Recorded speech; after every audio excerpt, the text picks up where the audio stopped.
Welcome to the Do Zone, where entrepreneurs go to get things done. I'm your host, Josh Thomas. You can find me on all social media at JT Literally. Each week, I bring on experts from a variety of backgrounds to share their secrets on how to optimize performance so you can take massive action and crush your goals.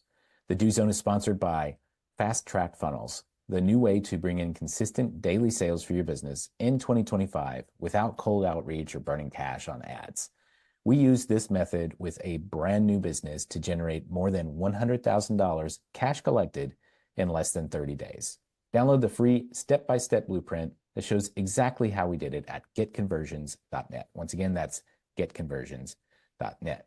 Today's guest is Donna Kay. She is a leading ADHD expert, board-certified health and nutrition practitioner, two-time international best-selling author, host of the Soaring Child podcast, and the CEO and founder of the ADHD Thrive Institute. Donna, welcome to the Do Zone. Tell us something you believe is the key to getting stuff done that most people wouldn't think of.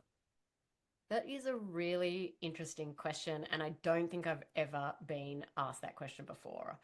But if I think about myself in particular, I would say avoiding shiny object syndrome. And that is like me chasing every new idea or strategy or something that some expert out there in the world has put out there as the next best thing. Instead for me, I need to remind myself to stick with what works. It comes down to one thing: commitment, consistency, and not getting too excited about what the next best thing is. And that's why you're an ADHD expert. Yes, very, very good response. Yeah, Because it's fitting that you're saying, hey, avoid shiny object syndrome, because literally all of your clients have the shiny object syndrome. you are 100% correct there. Interestingly, my sister, who is the COO of our business, calls me a bouncy ball. And for my birthday, she got me a glass bowl with all these different bouncy balls in it. And she said, put this on your desk. And when you're thinking about the next best thing, just look at that bowl and don't do it. Just bounce the ball, it's fine. Yeah, just bounce the ball up and down for sure. And so I'm curious, what are some things that we can apply as entrepreneurs who all have some form of ADHD? hmm What can we do to really focus ourselves in and not go in 17 different directions, aside from bounce a ball, of course? Yeah, definitely. Look, I mean, I'm all about natural strategies to help children with ADHD, and it helps adults with ADHD as well. But I think, beside that, I think it's really important to have a clear goal in mind. If you don't know exactly what you're working towards, that's when every new idea will seem like the right answer. And so I think it's really important to sort of define what your goal is and measure it in a very smart way. You know what they say: smart goals, if you know that term. And I think a good thing for me, again, something that my sister really reminds me all the time, is using a pause list. And so when a new a new idea pops up, write it down instead of like jumping onto it immediately. And then you can just revisit it later when you feel like pursuing it, or you have finished with your current goal and you need to move on to the next. Another thing that I really like is having a certain time in my day every single day to research that idea that might be on that pause list, and give myself the time to actually be that bouncy ball, to develop that idea. And if it works, it works. If it doesn't, it doesn't. But I think it's really making sure that you've got clear goals, you've got them on a list somewhere, and then also giving yourself time to research about what that next new thing might be. And I'm curious, what are some trends that you see, especially because of your profession? What are some trends that you see that are creating issues for those who are dealing with ADHD, or or have recently been diagnosed, what are some of the things that they really tend to struggle with that you've noticed? And it's just helpful to be aware of these things because a Yeah. lot of people have the ADHD and they're undiagnosed, Mm-hmm. or they're diagnosed improperly, Yeah. or they have sympathetic symptoms. They may not have some disorder, but they have problems focusing.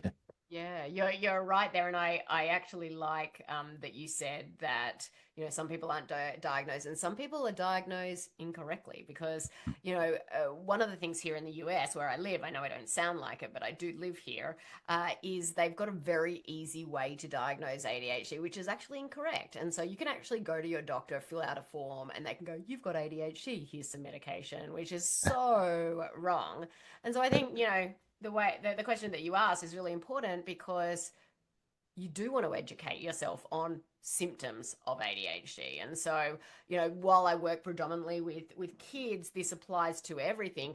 And when my son was diagnosed with ADHD and when his symptoms were at his worst, there was a lot of emotional dysregulation. And I think with kids, it comes out, whereas in adults with ADHD, it's more internal than, having a meltdown or a tantrum. It could be anger, it could be aggression, but if we look at the two categories of ADHD, we've got symptoms of hyperactivity or impulsivity, and then we've got that inattention, the inability to focus. So it might be lots of fidgeting, might be able to not able to sit still. It could be that impulsivity, thinking before you act, that bouncy ball.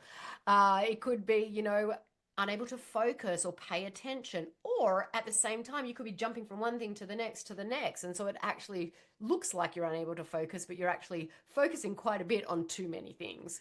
There could be excessive physical movement and talking, again, that emotional dysregulation. And so I think, really having an understanding of what those symptoms are is really the first step to working out what you should do to help yourself. So one thing that I thought was really interesting about this is for children, it tends to be external. For Mm. adults, it tends to be more internal. Why do you think that is? Well, I think that as we grow and as we become adults, we learn how to control control certain things in some way. And so for a child, they don't know what to do with their big emotions. So it comes out as a tantrum. It comes out as a meltdown. It comes out as like hitting or biting or something like that when they're younger. But as an adult, you know that it's not okay to hit. And as an adult, it's not okay to bite or to drop onto the floor and kick and scream. And so it is more internal, and you have the ability to control some of that in a different way. So it manifests very differently in an adult as opposed to a child. But that drive to do this behavior is still there. Now we're just exerting energy to control it. And so there's energy being spent on the drive to do whatever thing. Hmm. And then there's energy spent on controlling it because you kind of know better, because you're old enough to know better. Yes. And that must be absolutely exhausting to someone who is dealing with ADHD. Oh, 100%. And you think about what that does to the nervous system. Could you just imagine sitting there and just being constantly, don't do this, do this, don't do this, do this, jumping from one thing to the next thing? It's actually really, really exhausting, and it actually puts stress on our nervous system, and it makes things even worse. It puts you in this fight or flight constantly, and then your stress hormones start to play, come to start to go haywire. And so that's where we really need to start calming the nervous system. We actually need to look at what's going on internally in the body, because I will say a big component to ADHD is the gut brain connection. Okay. And so for some listeners out there, they may or may not have heard of the gut brain connection, but basically the gut talks to the brain via the vagus nerve. And so when your gut's broken down, your brain's not functioning well, and vice versa. And Yeah. so I use this analogy when you're nervous about something, like a first date or a podcast interview, or whatever it Not that may I'm be. nervous or anything. Yeah, no. Do you know those butterfly feelings that you get in your stomach? Yeah. That's actually the brain triggering these raw emotions in the gut. And so the reverses are also true. And so when your gut is broken down, which I will tell you, majority of people, that is the case, something called leaky gut. And I know we don't have a lot of time here today, so I won't go into it, but that's actually sending that inflammation up into your brain so you can't focus. One of the main areas in the brain is the frontal lobe that talks to the gut. The frontal lobe is responsible for attention, focus, executive function, planning, organizing. These are all areas that people with ADHD suffer. So, really making sure your gut is functioning at the best will make sure your brain is also functioning at the best. And I Makes a know that lot of went on a sense. little bit of a tangent from the question that you asked. No, it's perfect. I love going deep on these types of things. That's the beauty of a short podcast is, well, we can't talk about a lot of things, but Yeah. whatever we do talk about, we got plenty of time to go really deep on it. And so it's fascinating the connection to the gut and the brain. And I've Mm, seen that myself mm. in several instances where when I'm eating good, I can think clearly. When I am eating crap, I think like crap. And it's a direct correlation every single time. And that's the great thing about being an adult because you can actually like notice it in yourself. And I want to like put that question out there. Who doesn't feel better when they eat better? Yeah. Yeah, Exactly. makes a lot of sense. And especially being able to concentrate and all those things. And so, Yeah. Donna, tell us a little bit more about your company and who it's a good fit for and how we can learn more. Yeah, definitely.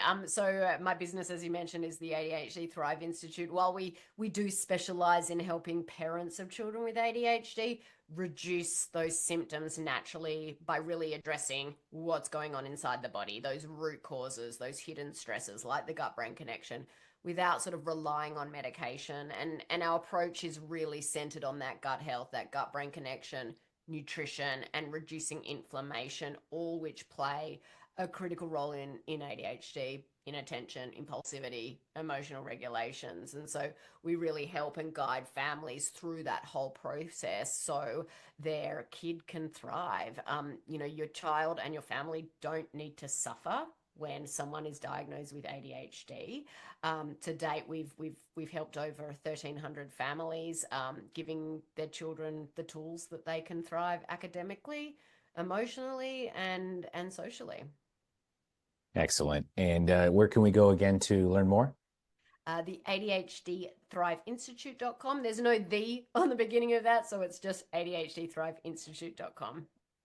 Excellent. Well, hey, we're going to wrap up from here. Thanks so much to our guest, Donna Kay, for coming on and sharing a little bit of wisdom about how she gets stuff done and how you can get stuff done too, even though you're an entrepreneur with ADHD, maybe misdiagnosed, who knows. For those of you who want to learn more about the ADHD Thrive Institute, you can go to the ADHD thriveinstitute.com. And hey, whether you're out there on your morning commute, or maybe you're sitting on the bus, or you're in the gym shredding your reps, or you're somewhere out in the field repairing an obscure piece of farm technology, snap a selfie, tag me at JT Literally. Tell me what you're doing while you're in the do zone. And one more time, if you want daily sales and a full calendar of prospects who want what you have, download the Fast Track Finals blueprint for free at getconversions.net. That's it. Now let's get to work.